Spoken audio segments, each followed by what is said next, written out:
Bonjour, c'est Ursule encore. On est le 4 mai 2025. Alors je viens sonner la trompette aujourd'hui encore et je viens proclamer le retour de notre Seigneur Jésus-Christ. Amen. Soyons tous bénis, soyons remplis de sa joie. Amen. Alors aujourd'hui, n'est-ce pas, j'ai pris la journée un peu tranquille, mais quand même le Seigneur m'a donné de réfléchir, n'est-ce pas, sur cette parole de Jésus-Christ, selon laquelle nous sommes le sel de la terre. Nous sommes la lumière du monde. Amen. C'est Jésus-Christ qui l'a dit de nous. Amen. Alors, on pourrait s'arrêter et puis se dire, quand je me regarde, je ne trouve pas que je suis le sel de la terre. Quand je me regarde, je ne trouve pas que je suis la lumière. Je ne vaux pas la lumière. On pourrait se dire ça. Mais c'est Jésus-Christ qui a déclaré cette parole. Il a dit, tu es la lumière du monde. Tu es le sel de la terre. Et pourquoi l'a-t-il dit? Il l'a dit parce qu'il a payé de sa vie pour que cela soit ainsi. Amen. Alors peut-on dire Amen à Dieu? Oui, on va lui dire Amen. Amen. On va dire Amen à Dieu pour cela et on va lui exprimer notre reconnaissance du fait qu'il nous a donné la vie éternelle. Amen. Il nous a donné, n'est-ce pas, plein, n'est-ce pas, de bénéfices qui viennent avec. Et il nous a établis pour être la lumière du monde, le sel de la terre. Ça, c'est extraordinaire. Maintenant, la première des choses qu'on devrait commencer à faire, c'est de croire à la parole de Jésus. Amen. Parce que si tu ne crois pas à cette parole que Jésus-Christ a dit, elle ne va jamais se réaliser parce que tu ne te sens pas concerné. Amen. Alors, on devrait commencer par se sentir concerné par ce que Jésus-Christ a dit.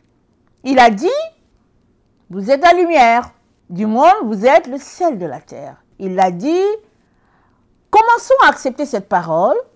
Et maintenant, n'est-ce pas, arrêtons-nous pour savoir comment vivre pour que cette parole soit réalité dans nos différentes vies. Amen. Alors,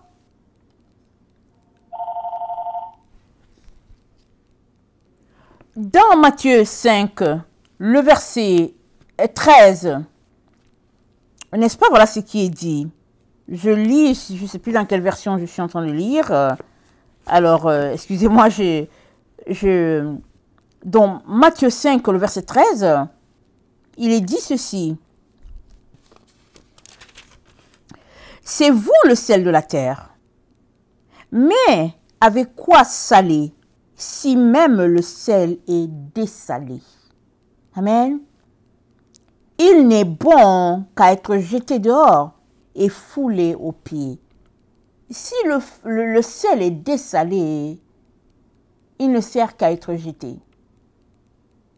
Il suffit juste de regarder le sel là, utilisé, n'est-ce pas, en hiver, si on vit dans un pays, n'est-ce pas, là où il y a la neige. Alors, il s'est mélangé avec du sable. Il n'y a personne, il n'y a aucune femme qui va prendre ce sel-là pour mettre ça dans sa sauce. Pour que cela puisse donner du goût, parce que c'est rempli de sable et de saleté. Ça n'a vraiment pas de valeur pour la cuisine. Peut-être que ça a une valeur pour l'extérieur, mais pour la cuisine, ça n'a pas de valeur. Alors, c'est comme ça que un enfant de Dieu qui perd le goût, son goût d'enfant de Dieu, il va ressembler à ce sel-là qui n'a plus de valeur. Alors, Jésus-Christ nous dit que quand le sel a perdu sa valeur, c'est juste de l'ordure, c'est juste un déchet. Et dans Apocalypse 3, le verset 15, Jésus-Christ dit à l'église de Laodicée, il dit, « Je connais tes œuvres. Tu n'es ni chaud ni froid. Il vaudrait mieux que tu sois chaud ou froid. Ainsi, puisque tu es tiède Et tu n'es ni chaud ni froid, je vais te vomir de ma bouche. Amen. Voilà, le fait que une personne est tiède correspond à un sel qui a perdu sa valeur. Ça ne sert à rien. Donc une personne qui est tiède, ça ne sert pas. Ça ne sert pas. Avec de l'eau chaude, on peut faire cuire un aliment. Avec de l'eau froide, on peut se rafraîchir quand il fait très chaud. Et puis,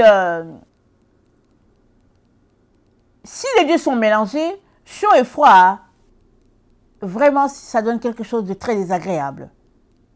Et Jésus-Christ, n'est-ce pas, compare l'église de Laodicée à une église tiède, c'est-à-dire à du sel qui a perdu sa valeur. C'est ça que ça veut dire. Et il s'en va en expliquant les raisons pour lesquelles, le sel n'a plus de valeur. Les raisons pour lesquelles la tiédeur s'est installée. Il dit, parce que tu dis, je suis riche, je me suis enrichi, je n'ai besoin de rien, et que tu ne sais pas que tu es malheureux, pitoyable, pauvre, aveugle, nu, je te conseille d'acheter chez moi de l'or épuré, du feu, de l'or épuré au feu, afin que tu t'enrichisses, ainsi que des vêtements blancs pour t'en couvrir, et que ne soit pas manifestée la honte de ta nudité. Aussi, un onguent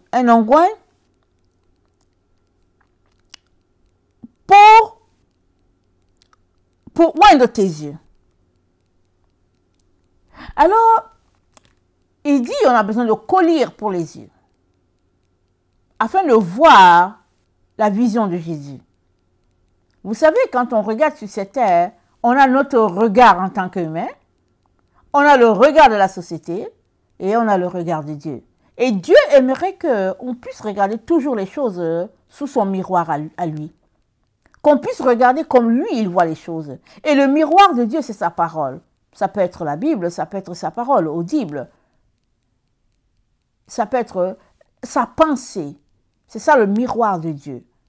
Alors, si tu regardes ce monde à travers le miroir de Dieu, tu auras la bonne vision.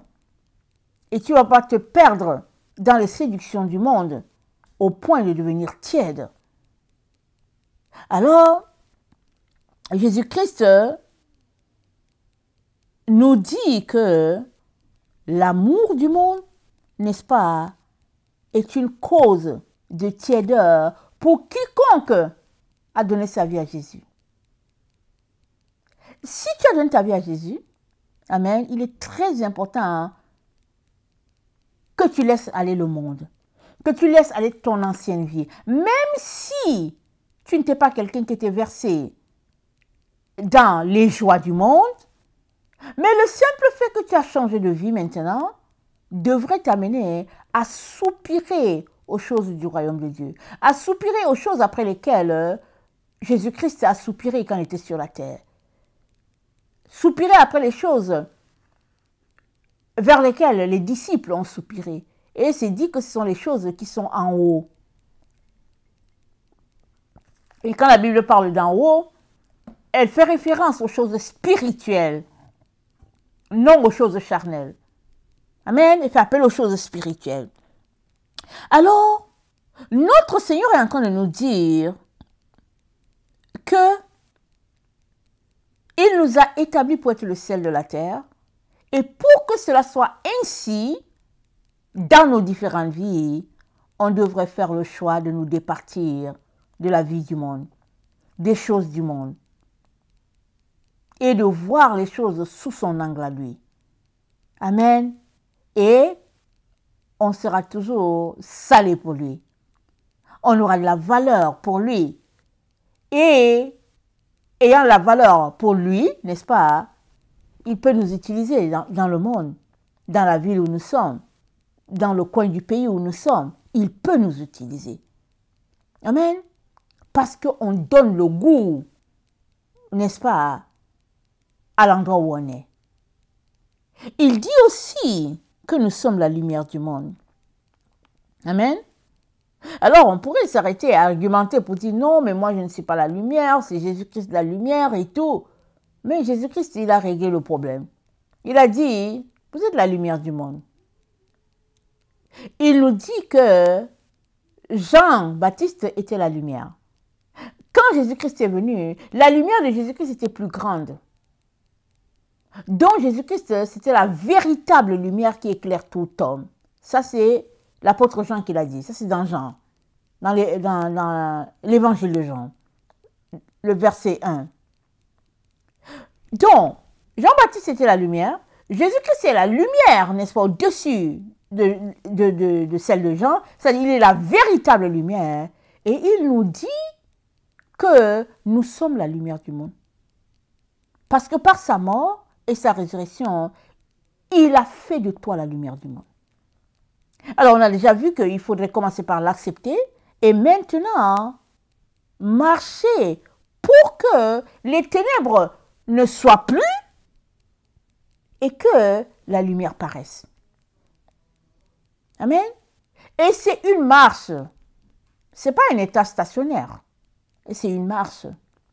Aujourd'hui, ta journée peut être très ensoleillée parce que tu as marché dans la victoire, n'est-ce pas? Et il se pourrait aussi que ce ne soit pas une journée ensoleillée parce que tu as vécu une situation difficile, si bien que ça t'a assombri. Mais Jésus-Christ te dit, peu importe la situation dans laquelle tu es, ça ne veut pas assombrir ta lumière. Parce que tout ce que tu vis est extérieur à toi. Parce que celui-là qui est en toi, il est plus fort que tout ce que tu vis. Amen. Et nous avons donc dans Luc 11, le verset 35, Amen, dans Luc 11, le verset 35, excusez-moi, je regarde, je vais prendre ma Bible. Dans Luc 11, le verset 35, c'est dit, « Prends donc garde que la lumière qui est en toi ne soit ténèbres. » Autrement dit, quelle est la lumière qui t'éclaire? Quelle est la source, n'est-ce pas, de ta vision? Est-ce que c'est Dieu qui te parle, qui te donne son regard des choses? Ou bien est-ce que tu tires ton regard de la vie dans des livres, dans les propos d'un gourou, dans les valeurs de la société où tu vis? Ça dit, d'où vient, n'est-ce pas, ta connaissance des choses de Dieu, d'où vient-elle? 2 Corinthiens 5, 19 nous dit, « Car Dieu était en Christ, réconciliant le monde avec lui-même. » Amen. Dieu était en Christ. Si tu donnes ta vie à Jésus, Jésus-Christ, il vient habiter en toi par le Saint-Esprit, mais Dieu aussi est là. Ça veut dire que Dieu est ta lumière. Il est ta source. Il est en toi. Même si tu ne le réalises pas, il est là, il est en toi. Et nous venons de lire, n'est-ce pas, que si la lumière qui est en toi est ténèbres, tes ténèbres sont grandes. Ça veut dire que si Dieu est en toi, il est très important que tu fasses partie des ténèbres qui sont en toi. Il est très important. Une fois que Dieu vient en toi, il vient habiter, n'est-ce pas, dans les ténèbres. C'est lui qui a choisi de venir habiter dans les ténèbres. Maintenant, il ne peut pas chasser tes ténèbres à toi que tu as aimé, que tu aimes. Suppose que tes ténèbres, ce sont des jeux de cartes. Suppose que tu es quelqu'un qui passe ta vie à jouer aux cartes. Ce sont des ténèbres. Parce que si Dieu est en toi, ton plaisir doit être en Dieu. Suppose que tu passes ta vie, n'est-ce pas, dans juste les films ou je ne sais pas quoi, dans le divertissement. Cela ne veut pas dire que Dieu n'est pas en toi, il est là. Mais puisque tu aimes rester dans la télévision, Dieu ne va pas te forcer à quitter la télévision. C'est toi qui dois décider de quitter de devant la télévision pour venir prendre du temps avec Dieu. Comme ça, ton engouement pour la télévision va diminuer et puis Dieu en toi va grandir. Il aura plus de place. Il va se répandre partout en toi, si bien que ta lumière sera vue. Amen. Parce que la lumière, c'est quoi? La lumière, c'est la vérité. Amen. La lumière, c'est la vérité. Donc, Dieu est en toi, il est la lumière, il est en toi. Alors, si tu te sépares de toutes ces choses-là qui prennent ton temps et ton énergie avec Dieu, si tu te sépares de ces choses-là, alors Dieu qui est en toi, il sera manifeste. Et les gens vont voir Dieu, c'est tout. Amen. Alors, Jésus-Christ dit à Laodicée, je te conseille d'acheter chez moi de l'or épuré au feu afin que tu t'enrichisses. Parce que c'était quoi le problème de Laodicée? Laodicée est après les richesses de ce monde. C'est ça.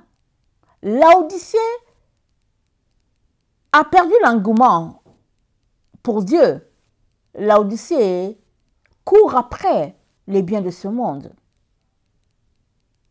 Et Jésus-Christ te dit, voici mon conseil, viens chez moi, viens acheter. Viens acheter mon or à moi. Et l'or de Jésus, c'est quoi? Qu'est-ce que l'or de Jésus? L'or de Jésus, c'est toutes les épreuves par lesquelles tu peux passer. N'est-ce pas? Pour que ta lumière brille. C'est ça l'or de Jésus. Parce que c'est dit, il va nous épurer par le feu. Et c'est dit que la souffrance, n'est-ce pas, qu'on a en marchant avec Dieu, c'est équivalent à l'or que l'orfèvre passe au feu. C'est équivalent à cela. Avant que l'or soit présenté dans son poids normal, c'est-à-dire peut-être 40 carats ou quoi, il passe par de feux intenses. Une fois que les impuretés sont ôtées, l'or brille. Pourquoi est-ce important l'or que Jésus-Christ nous présente? Parce que cet or-là, n'est-ce pas, nous rapproche de Dieu. C'est la purification, l'or que Jésus-Christ nous propose. C'est la purification de toute notre personne. Amen. Et dans Apocalypse 2, le verset 10, voilà ce qui est dit. C'est dit, ne crains pas ce que tu vas souffrir. Ne crains pas ce que tu vas souffrir. Très, très souvent, la crainte de souffrir fait que nous n'atteignons pas l'état de lumière que Dieu veut pour nous. On ne veut pas souffrir. Amen. On ne veut pas. Il n'y a aucun humain qui veut souffrir. On ne veut pas souffrir. Parce que Dieu ne nous a pas créés pour souffrir. Amen. Il ne nous a pas créés pour souffrir. Néanmoins, la vie, n'est-ce pas, sur cette terre, nous amène à passer par la souffrance. Et on ne devrait pas rejeter la souffrance si, au fait, c'est le chemin qui nous conduit à Dieu. Plusieurs enfants de Dieu, n'est-ce pas, après un amour intense avec lui, se sont éloignés à cause du refus de souffrir. Et dans Apocalypse 2, le verset 2, c'est dit,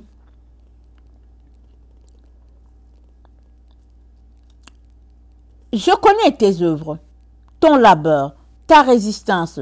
Je sais que tu ne peux supporter les méchants et que tu as éprouvé ceux qui prétendent être envoyés mais ne le sont pas. Et tu les as trouvés menteurs et tu résistes et tu supportes à cause de mon nom que tu n'as pas laissé, de mon nom dont tu ne t'es pas lassé. Donc, marchant avec Jésus, on est appelé à persévérer. Selon ce verset-là, on est appelé à souffrir. On ne devrait pas refuser de souffrir. On ne devrait pas nous lasser de Jésus. Et peu importe la souffrance, n'est-ce pas, on devrait tout simplement garder les yeux fixés sur Dieu. Parce que Jésus-Christ dit, aucune souffrance ne nous est survenue qui n'ait été, n'est-ce pas, qui n'ait dépassé nos forces. Il n'y a pas de souffrance qui est au-delà de ce qu'on peut supporter. Si Dieu permet qu'on passe par un type de souffrance, c'est parce qu'il sait que c'est important pour nous, c'est utile. Et même si les souffrances viennent et que ce n'est pas Dieu, n'est-ce pas, qui le permet, mais que c'est l'ennemi qui nous accule dans cette situation, le Seigneur nous dit de ne pas refuser, mais de continuer de persévérer, les yeux fixés sur lui. Parce que vous savez que dans la souffrance, n'est-ce pas, il y a l'abandon, n'est-ce pas, le renoncement de notre personne, c'est-à-dire ça nous travaille, ça nous épure, ça enlève, n'est-ce pas, tout ce qu'il y a de trop, comme l'orgueil, la fierté, les choses qui nous séparent de Dieu. La souffrance vient ôter tout ça. Si bien que le résidu qui reste, c'est ça qui est important et utile pour notre foi. Prenons l'exemple de Job. Prenons l'exemple de Paul, des apôtres. Il n'y a pas une marche avec Jésus sans souffrance. Ce n'est pas possible. Peut-être que je vous décourage, mais c'est le chemin de la vie. Si on marche avec Jésus-Christ, n'est-ce pas, pour que notre lumière puisse briller, alors le Seigneur permet des types de souffrances, tout simplement, pour que nous marchions dans ce qu'il a pour nous. Il le permet. Et s'il le permet, c'est comme il a dit exactement à Satan. Il a dit à Satan, ok, mais ne touche pas à sa vie, parlant de Job. Alors, il y a toujours des balises que Dieu fixe parce qu'il ne veut pas nous détruire. Il aimerait tout simplement que nous parvenions, n'est-ce pas, à être pleinement sur cette terre, ce que lui, il a prévu pour nous. Voilà pourquoi Jésus-Christ est venu marcher sur cette terre, afin de nous montrer comment vivre sur cette terre. C'est possible. Alors, dans 2 Corinthiens 5, le verset 9, c'est dit, c'est pour cela aussi que nous nous efforçons de lui être agréable. Donc, Dieu est en nous. Une fois qu'on donne notre vie à Jésus, Dieu est là. Il est là, il habite en nous, il est à l'intérieur de nous, il n'est pas à l'extérieur. Donc, on s'efforce de lui être agréable parce qu'il est là en nous. Le fait de s'efforcer de lui être agréable à tous les jours fait que la souffrance n'a pas un gros poids sur nous. Dieu est là. On se réjouit de sa présence.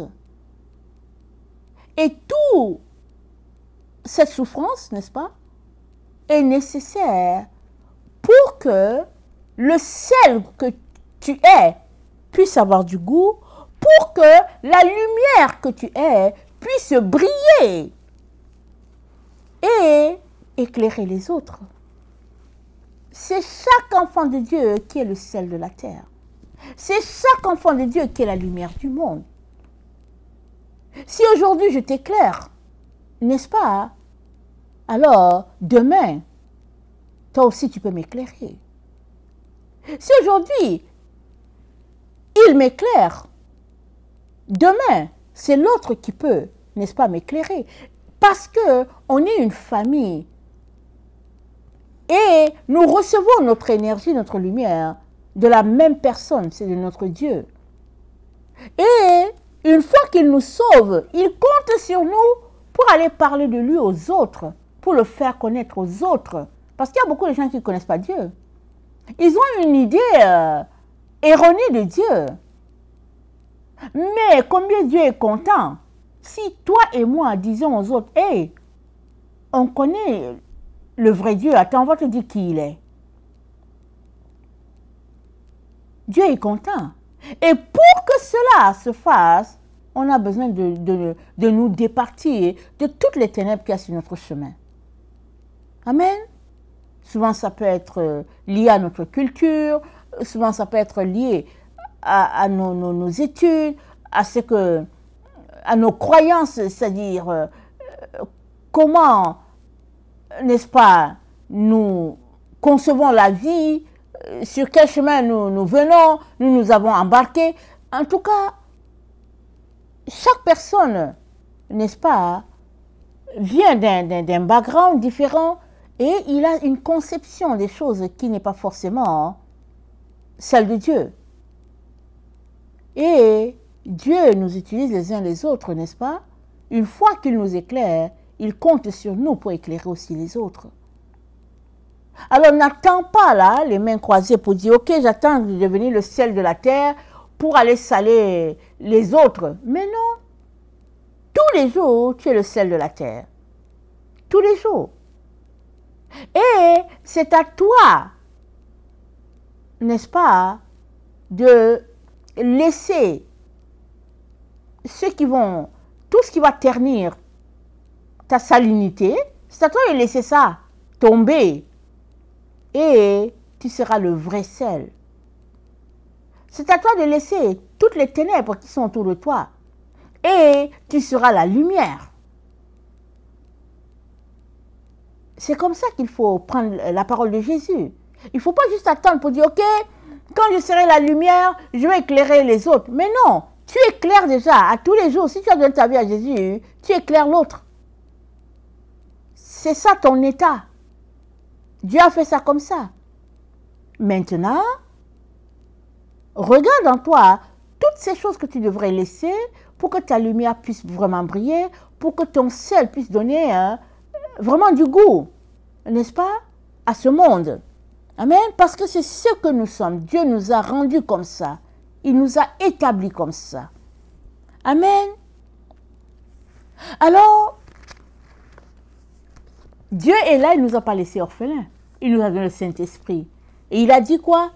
Que quand le consolateur sera venu, il va vous enseigner toutes choses. Il va prendre ce qui est à moi et puis il va vous révéler. Il va vous le révéler. Alors c'est le Saint-Esprit qui nous révèle le Père, il nous révèle le Fils. Alors, c'est important qu'on puisse laisser toutes les autres choses qui vont nous distraire, afin que Dieu soit plein en nous. Amen. Alors, si cette parole t'a touché, n'est-ce pas, et que tu aimerais devenir enfant de Dieu, je t'offre, n'est-ce pas, l'occasion de le faire là. Je viens t'inviter à confesser de ta bouche Jésus-Christ, c'est-à-dire à l'inviter. Amen. Alors, tu n'es pas obligé, mais si tu fais de Jésus-Christ ton sauveur, n'est-ce pas? Alors, tu peux répéter après moi. Seigneur Jésus, merci d'être mort pour moi et d'être ressuscité afin que j'ai aussi la vie éternelle. Seigneur Jésus, aujourd'hui, j'aimerais que tu deviennes mon maître, mon sauveur et mon Seigneur. Je te demande pardon pour toutes les erreurs que j'ai commises et je viens à toi afin que tu m'aides, Seigneur, à changer ce qui a changé. Merci aussi pour le Saint-Esprit que tu m'as donné et qui est là pour me conduire dans toute la vérité. Amen. Amen. Alléluia. Alors, si tu as fait cette prière, tu es un enfant de Dieu. Tu es devenu enfant de Dieu. Parce que la Bible dit, c'est en confessant de la bouche, n'est-ce pas, qu'on devient enfant de Dieu. Tu viens de le faire. Maintenant, prends le temps pour prier. Souvent. Prends le temps pour lire la Bible. Viens t'asseoir, parle à Dieu comme tu parlerais, n'est-ce pas, à un ami, à un parent, parle avec lui. Et tu seras étonné de comment il va te répondre. Et il va t'enseigner, il va t'encadrer. Il va te diriger pour te dire vers qui aller, vers quelle église aller. Il va t'orienter. Parce que il est le bon berger et toi, tu es sa brebis. Amen. Que le Seigneur bénisse sa parole et que nous comportions, n'est-ce pas, à être vraiment le sel de la terre et puis la lumière du monde. Amen. Soyons tous bénis. Amen. Alléluia. Amen.